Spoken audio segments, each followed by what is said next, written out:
This podcast, Green Business Impact, and especially this episode, looks to call attention to the fact that we need to support startups that are making a difference in this world. And in this episode, we talk a little more broadly about startups that are having an impact, not just for the climate, but also in terms of education and health as well, because these topics are also extremely important. And what you find when you start diving into each of these things, when you help any one of these individual areas, you find that they also help the other two. And in this interview, I speak with Finn. He's the investor relations manager at Capacura. Capacura is an early stage impact investor that acts in multiple different capacities in order to fund impact startups that are making a difference in the areas of health, education, and the environment.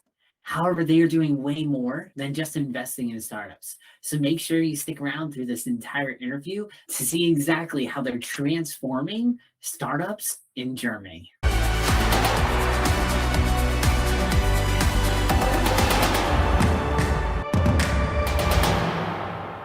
right, Finn, do you mind telling us a little bit about Capacura and what you guys do? Yeah, of course. First of all, thanks for having me.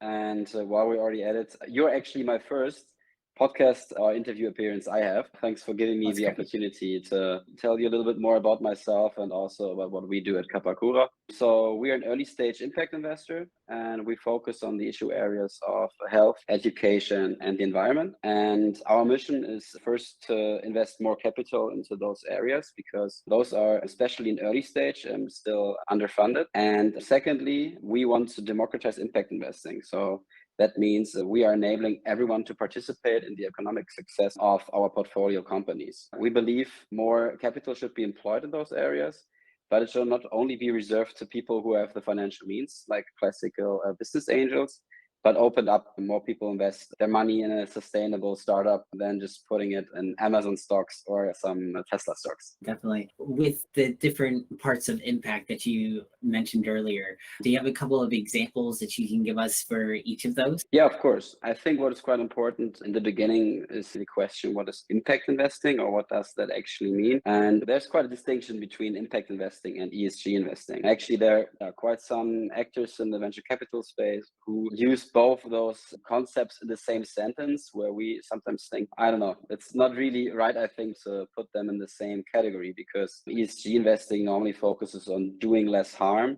whereas impact investing really focuses on doing more good. So we really only exclusively invest in startups that are actively contributing to positive change, let it be in the areas of education, health, or the environment. So an example from the area of health is one of our oldest impact startups. I think we invested in 2018 in the startup there based in Berlin. And it's basically the headspace for children. It focuses on meditation training for children and their families. And especially in Corona times, this has been a topic that has been developing more, became more apparent. And that startup really focuses on contributing to positive mental well-being for children and especially also the families. In the area of education, we have, for instance, the startup Quizco. They developed through an AI-based approach learning material like flashcards or other materials, and just by recording conversation like we have or skimming through a PDF, they can create learning material which is really accustomed to the needs of the person that is learning. Because I guess you have experienced maybe the same problems. You're writing flashcards and the process of doing it maybe is fun, but later you realize while learning it, they are just in a corner. So they really focus on providing education material which you actually use. And in the areas of environment, we have very interesting startups. One startup is bee sharing. They connect people in the agriculture space, people who are cultivating bees, and farmers, and they really want to create a more regional and regenerative agriculture, because the agricultural area is one of the biggest polluters of our environment, but also has the biggest potential actually to sequester a lot of carbon and also to create more biodiversity again. So they really focus on that topic of creating more biodiversity. Another amazing startup is Etherwave.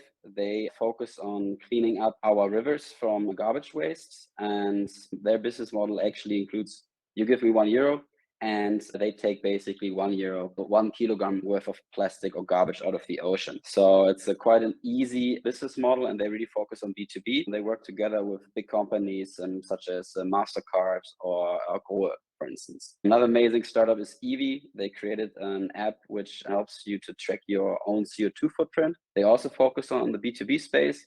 While you are joining the app, they ask you a few questions about your individual consumption, carbon footprint, how you travel, what you consume food-wise, how often do you go on vacation, and with that they can basically get a calculation on your average CO2 footprint, and they positively nudge you to actually create a difference. So they don't tell you don't do this, don't do that, but rather give you some alternatives to consider. So it's more about creating positivity instead of just pointing fingers and saying you do this wrong and you do that. That's just a short example of some of the amazing startups we have in our portfolio. That's really awesome. And I especially connect with that last one there, because I think a lot of the previous climate change things that you could do and things to make it better were all focused around, oh, don't do this and stop doing this and all these like negative things.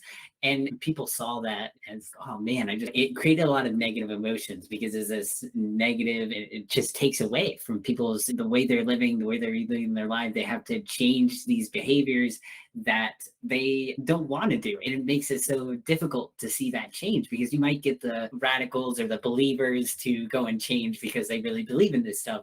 But you got to get that middle group of however much, 70% or something of people who they're like, they might care if it was easy for them to do, but if it's going to be difficult and it's going to make their life worse, they're just like, no, I don't want to do that. And I'm not going to spend the time to do that. So you can't just focus on like the radical people, and you don't have to worry about that people are just never going to do it no matter what.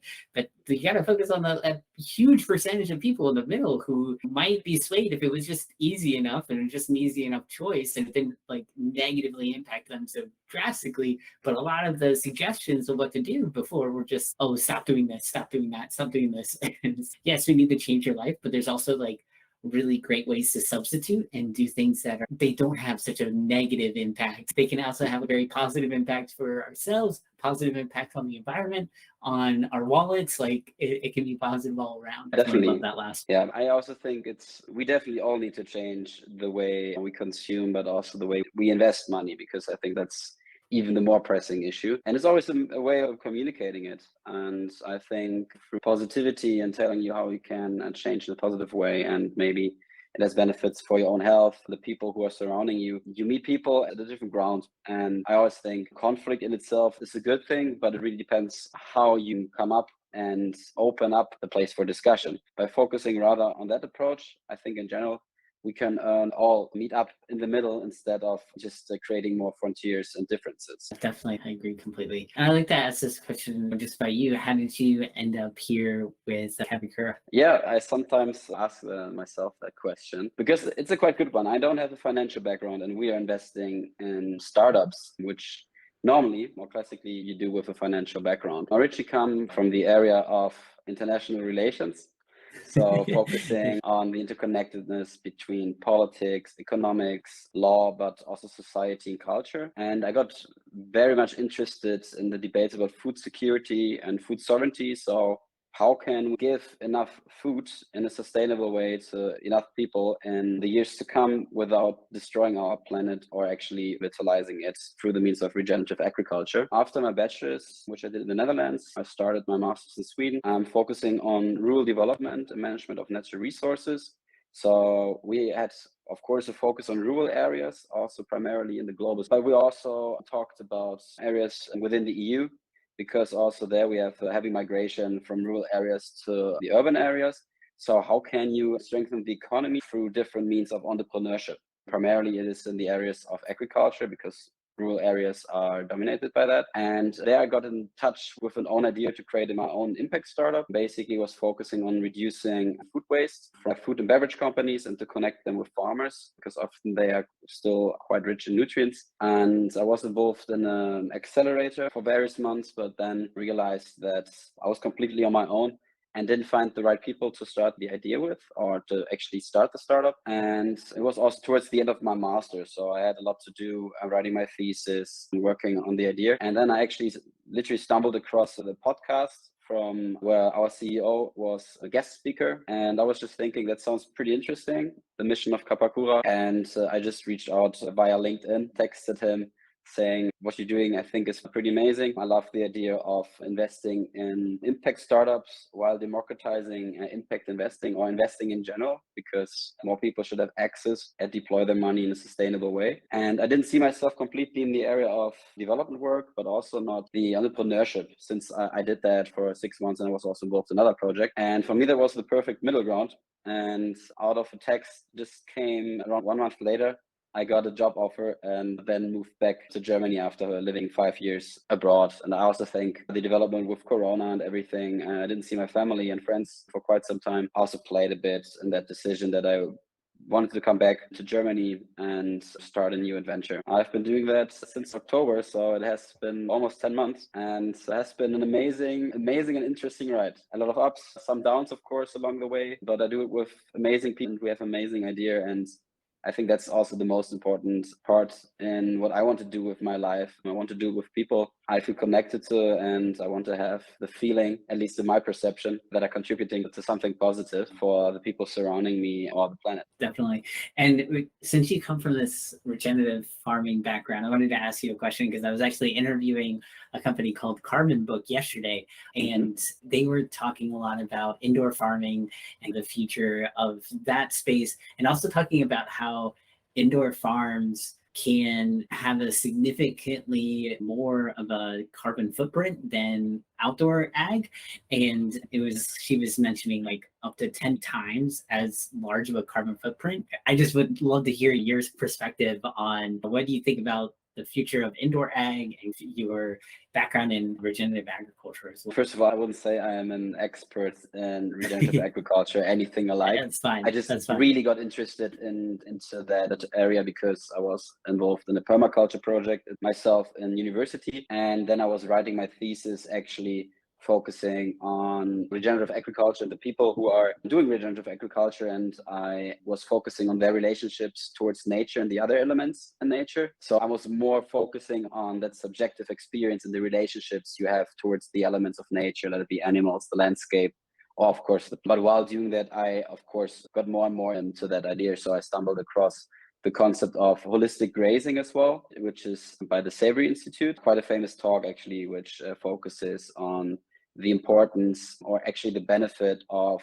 grazing holistically with animals, because animals are often depicted as the main cause for climate change and the CO2. And there was quite interesting because I was talking to different farmers who were doing holistic grazing in Sweden and focusing more regenerative. And they did, of course, outdoors, and they were really focusing on nourishing the grounds and also creating more biodiversity. And it really depends on the machines you use, for instance, whether you plow or how deep you plow, whether you open up the grounds in itself. So I don't have the exact numbers on that, but I was also just listening actually to a podcast yesterday focusing on regenerative agriculture, investing in regenerative agriculture. And there they actually showed some numbers where you actually create a win-win-win situation. So you sequester carbon, you create more or better food, which is more healthier for your body, and you're actually more effective while doing it. So on the same amount of ground, square meters, you can actually produce sometimes even more than with conventional agriculture. But coming then to your question with indoor farming, I think it also really depends again on how you do it, because you can also be way more effective with the use of your resources. And depending on what type, you sometimes don't need to use or very little pesticides, for instance, as well.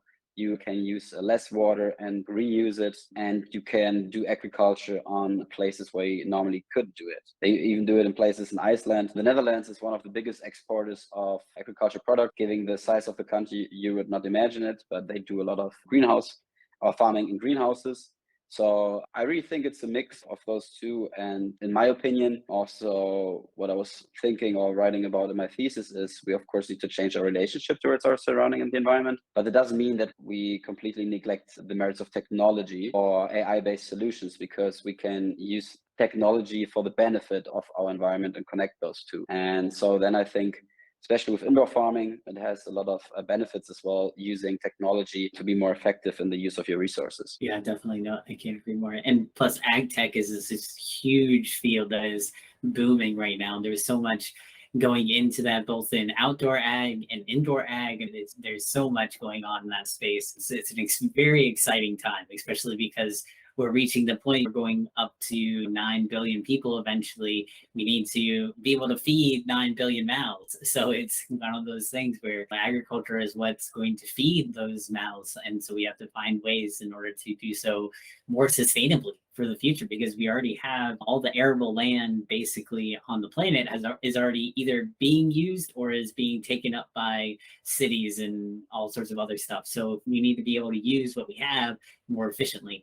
And I think that regenerative agriculture and the developments in tech is definitely going to help. Yeah, definitely. And I just was also mentioned in that podcast, and I was reading it in a few sources before as well, that if we continue the way we do agriculture and everything around it, we have around 60 harvests left until our grounds are completely dead, and then you cannot even harvest anything anymore. So it is also really a matter of what we're doing, and not the survival of the planet, but really the survival of us humans. And I want to talk a little bit more about Capacura and what you guys are doing in terms of democratizing your portfolio and allowing investors who maybe don't have the general standards that most investors have to have. Do you see a negative impact of having this democratization with people being able to invest only like $1,000 or something like that? Not really. It's just that the concept we have is quite new. You have had some developments in that space previously with crowd investments. So it's the concept of investing small amounts in startups in that way is not new. But what is quite different from our approach to classical crowd investment platforms is that we are always invested ourselves. So in that way, we function as a VC, and we deploy also always smart capital. So we help the startups and give them support in business development, using marketing, tech expertise, and of course, open up to our networks. And it's not really new that we are enabling more people to invest in startups. What is quite different is that we invested ourselves, and we actively manage those startups. And some people, when they, of course, look at the cost structure, something we have, first of all, they don't know what work is included in screening the startups previously, pre-selecting them, doing the due diligence,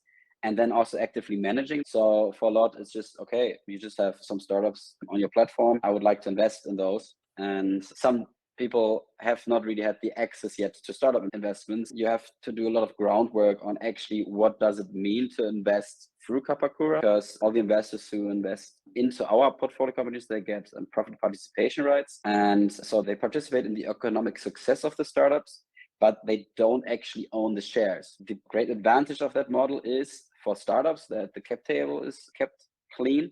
So they are very attractive for following financial rounds with bigger investors. And for the retail investors who start maybe investing €1,000 or 10,000, 20,000, they actually have access to the startups, because normally, as I mentioned before, those startup investments rather reserved for business angels. And that starts maybe from €50,000 onwards. It's also going down now.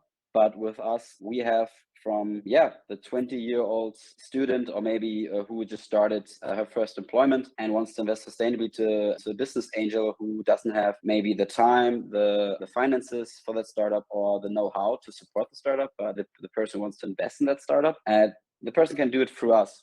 They really see the benefits and advantages of that. But some people who are not in that startup ecosystem, they don't actually know what it means, and all the work which is behind screening those startups and managing them. So I think that is some of the questions we get in the beginning of the conversations. But in general, everyone loves the idea to be able to get more people to invest, because we all have the same ideas and the same values in investing in sustainable companies. So also the business angel who might be investing with us 20 or 30 or 40,000 euros sees the advantage of including also smaller retail investors, because we all work hand in hand. Yeah, definitely. And that's really awesome that you're really putting your money right into these companies and really working with them and being able to help them along the way. And especially because you have that experience and can allow angel investors who maybe don't have as much time or don't have an experience in that area to lead into you guys and be able to say, they're going through this process. They've done it with so and so number of companies beforehand. They know they have this process down, and I don't have to risk my money. But I really want to be able to invest in an impact startup. So being able to do both of those things can be really beneficial for somebody. Yeah, and exactly. And with us, you can also diversify the risk. So with €1,000, you can actually invest in our portfolio. So right now we have 16 startups in our portfolio in which you can invest. So you can also really diversify your risks. And that starts with €1,000 investment, and also experienced business angels maybe then invest €20,000, not in one startup, but in 5. So they can also diversify their risks and use it as a complete portfolio strategy. So maybe they have some own business angel tickets, some investments in stocks or property. And with us, they use a small share to also invest in impact startups, but in a broader portfolio. Definitely. That's really awesome. And if any ecopreneur might be in the audience who might be interested in learning how they can apply to be a startup in Capacura, how can they get started? What is that process like? What do they need to qualify? Yeah, sure. First of all, we so far exclusively only invest in startups based in Germany. We are having thoughts and already first discussions with startups also based outside Germany, that'd be Austria, Switzerland. So I guess the next thing on the road ahead is going to be the expansion to the German-speaking DACH region. But yeah, so far you have to be located in Germany. And then you can just apply via our website. You upload your pitch deck and fill out 2 questionnaires. And then you're basically in our application process. So we developed an AI-based selection tool, which helps us in the screening of the startups. And that tool exclusively focuses on various aspects, including the business model and the strategic fit to Capacura and vice versa, because we only invest in companies where we can also give smart capital into access to our networks and knowledge. We really look at what other people behind the idea, how are they connected, what is their knowledge, and do they will contribute from each other. Really look at the vision of the team. So what is their strategy for the next years? Are they planning to have a quick exit, or are they planning to create a company which lasts for a long time? None of those factors are excluding, but it helps us in deciding how we can help the startup. And the most important part is the timing. So we really look, what is the timing of the idea? What is the competition? So is the idea ahead of the curve? Is it already behind it, or is it on top? We focus on those areas, and the AI basically creates an 8 to 9 pager in advance. So we screen around 100 startups per month. In the last 2 years, we've screened over 3,000 startups. And with that, basically, it pre-selects them. So every month we get around 5 startups, which are interesting from those issue areas. And then our investment team comes and looks at them more in detail. And then we have once a month pitch day where the startups present their ideas in front of our investment committee. So that's the process, and investment with us can take, let's say, around about between 2 weeks and 2 months, depending on when you apply. We actively scout as well with the help of our networks. If there are some interesting startups, we also really actively approach them. But every startup, nevertheless, if we actively go to them or they apply for our website, all have to basically go through that process, because we really want to connect the objective AI-based approach with the human vision on it, because especially in early stage startup investments, it's sometimes hard to evaluate business models or different factors. So with that, we can combine the best out of those 2 approaches. That's really cool. And you mentioned that for the companies, for startups that are applying, they have to be based in Germany right now and then expanding to the Dutch area. But anybody can invest in these companies, right? Exactly. So we have investors, some in the US actually, Norway, Austria, Switzerland, Belgium, France. So we already expanded the network of investors, but most of our investors are still based in, let's say, the German-speaking regions of Germany, Austria, Switzerland, because most of the communication we have and is still in German, but we're also working on that. We of course also have contracts in English. So basically you can invest from anywhere in the world into those startups. And especially I think quite interesting for international investors as well, who want to invest their money maybe in German startups, to have access to that network. And that way we're always of course looking for people who are also interested in investing their money in German startups. And there we definitely don't exclude anyone who wants to invest their money into our portfolio companies. Definitely. And how would somebody, if they're interested in investing, how would they go through that process? You can always definitely just contact me via LinkedIn, WhatsApp, email. I'm always reachable on basically all social media platforms as well. You can also just directly go onto our website and book an appointment with me or one of my colleagues. And in that call, we can just give you some more information, Capacura, what we're doing, the startups we have in our portfolio. So the various means if you want to get in contact with us. Awesome. And what are your goals for the rest of 2022, 2023 for Capacura? For 2022, so far we have 18 portfolio startups and we invested in, and we definitely want to get to a minimum of 25 this year. I think we're on a good road. We are in a lot of due diligence processes. So far, around 180 people invested through Capacura. We definitely still want to get that number high up as well. And so that's the focus areas for this year. For next year, it's the expansion towards the DACH region, so Austria and Switzerland, also focusing more on the investor networks there. So there will be different discussions with startups, but also with different business angel syndicates as well, and just grow further. Probably get around 40 startups, I think, in our portfolio. Grow our team. I was number 8 in October. Now we're at 16 or 17. And maybe if we talk in a year from now, we might have doubled that. Grow as a team, get more amazing companies into our portfolio, and tell more people about what we're doing, and that you can invest your money in a sustainable way, and that actually doesn't destroy our planet or society, but that actively works to create a positive impact on those two. Definitely. That's awesome. And I love to ask this question because I think a lot of people are out there trying to understand a lot of different things. You can always learn so many different things that are out there. So I'd love to hear, what are you currently learning right now? Yeah, I've been reading a lot on impact investing measurements because it is still quite early and there are not really yet tools which are put into practice, especially for startups. This is not my focus area at my current job or the position I have, but we just created our own impact measurement team within Capacura. So I'm reading also a lot of information on that because I'm just really interested in how to measure the impact and also the positive and or negative externalities. I'm reading some articles on that and how you can put the theoretical concepts into practice. And then since I'm having a lot of discussions or conversations also with people to convince them to invest their money into our portfolio companies, I've been reading Never Split the Difference by Chris Voss. He was a former FBI hostage negotiator. Quite a different area, but I think a lot of aspects are similar when it comes to negotiating or convincing people. And it's a lot focusing on the way you communicate. So I've been always very interested in how I am perceived by others when I'm talking, by the means of language or body language, but also the chosen words, and also to learn how my counterpart is reacting or the language he or she uses. The book also focuses on that. So some techniques, how to understand your way of communicating, but also your counterpart. So I've been reading that book and tried to learn more in that area. And I've been working again on my Spanish. Has been a few months or a few years actually since I've been living in Spain. That's the worst thing right now, and I like to improve that again. But I have some Argentinian friends here in Cologne. I'm working on that, let's say, in my free time. Definitely. That's great.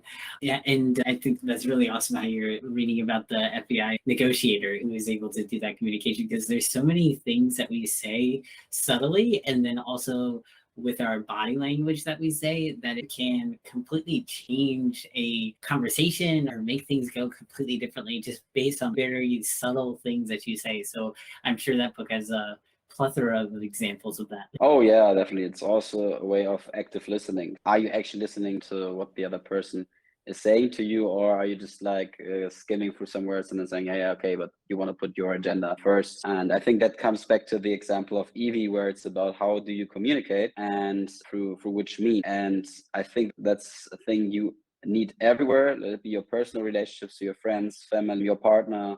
You need the relationship with your coworkers. It's definitely something which helps you to understand yourself, but also, of course, the people surrounding you. So I think that's definitely a very good skill to improve, or to just understand yourself and how you are reacting, but also create reactions in others.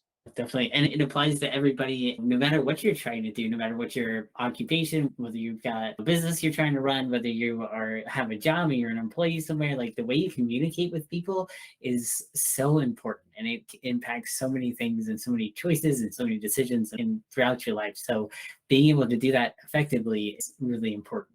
for everyone. Oh yeah, definitely. I've made my experience as well in this job when I started that of course you really try to understand, especially if you didn't convince someone or a person reacts in a certain way, you have to ask yourself a lot, okay, what did I actually say? What was the message I conveyed? And a lot of actually is in front of a camera as well. We're all used to having Zoom calls or Google meetups or things alike, but I think it's really difficult to create a connection as well through these means. It's definitely better than the telephone, and I guess we somehow all improved doing it. But that was also something I had to think and really try, how can I convey a message through the means of, which of course doesn't always work perfectly, and I'm always trying to reevaluate the approaches I do. But it's really interesting because it just gives you yet another means of communication which you have to consider while you are in a conversation with someone on the other side of the world. That's great. And I know we mentioned it before, how people can get in touch with you and find you guys. But do you mind just here at the end, do you mind telling everybody if they're interested in learning more about Capacura and what you guys do, how can they get in touch? Yeah, I think first of all, everyone should really read more about the importance of investing your money in a sustainable way. Not only investing, but also having your money at a sustainable bank. Because I think what most people don't understand or rather focus on is their individual consumption behavior. So eating less meat, buying clothes which are fairly produced, which is super important, but you actually have a way bigger impact or influence on our society and the environment if you have your money at a sustainable bank or you invest it in sustainable assets. That of course doesn't have to be startups, and we would also advise all of our investors not to invest all of their money into startups because it's of course a risky investment. So we tell everyone, next to your impact investing as you do with Capacura, focus also on other areas which have a positive impact. So I think that is really important. If you want to dive more into those topics, just start listening to some more podcasts on impact investing, impact entrepreneurship, and the power your money can have also in a positive way. So I think that's my first take on that. And secondly, feel free to approach me, go to our website. It is so far still in German, but if you go on Google Chrome or some other providers, you get the direct translation. You get more information on our startups. And some of them also actively communicate in English. For instance, the startup Everwave, which cleans up our rivers. They actually work throughout the whole world. They have right now a mission in Cambodia, where in the last months, they already collected over 66,000 kilos of plastic waste. Next to collecting waste, they also do raise awareness campaigns. So they educate also people, because that's also really important. And go onto our website, you will find a lot of very interesting startups that are creating a positive impact, and it be in the areas of education, health, or the environment. Because that's an important lesson I learned. I come from the area of environment. So for me, out of my personal choice, that is more connected to my personal values. But I also talk to people who come from the areas of education or health. And for them, impact startups are more connected to those areas, or the people understand it. I think the amazing with impact investing is that you are actually happy to tell people what you invested in. All the people who invested in our startups are also working as ambassadors, so to speak, because they are happy to use the products or the service of our startups and actively tell people, hey, I made an investment in Everwave, which cleans up our rivers. I made an investment in Aumio. They help children and their families to live more in peace with themselves. And I think that's the great thing, because you don't have to hide your investments, because there's still a negative connotation to where profit is, always someone has to pay. And our vision or the mission we have is, with us, you create profit, but without the expense of others and our planet. And I think it's just amazing, because you can get a complete different feeling towards investing in companies, because you don't only do it with the focus on profit, but at the same time also focusing on the impact it generates. And it's an exciting mission. And I can just really tell everyone to focus more on those areas, how you can invest your money, let it be startups or other means. There are a lot of different projects as well out there where you can invest your money in sustainable ways and get more into action, use your money for a force for good, and stay positive. That's great. Thank you so much, Finn, for jumping on the call and being with us during this interview today. It's been really awesome having you on, and it was really awesome to learn all about what you guys do and about impact investing and really going deep into that. So thank you so much for coming on the show. Yeah, thanks so much for inviting me. I think our contact also developed through a LinkedIn post I did a few weeks back. Also take never underestimate the power of social networks or LinkedIn. Very happy to have had our first conversation a few weeks back, and I'm excited to what you're going to do with this format. And thanks again for having me. And a year from now, we talk again, and we have Definitely more in our portfolio and created a bigger momentum in Germany and Europe with impact investing. Oh, definitely. We'll definitely have you back on in the future. I'd love to hear an update from you. So thank you so much. Perfect. Thanks a lot. And if you enjoyed learning about how Capacura is investing in impact startups in the areas of education, health, and the environment, and is democratizing impact investing for everyone, then I invite you to check out this interview with Lauren Washington, the co-founder and CEO of Funder, where we go in depth into all the things that you need to consider when you're looking to raise capital for your business. And make sure you pay attention to some of the things that Lauren mentions are some of the biggest misconceptions that entrepreneurs have when it comes to looking for funding for their startup.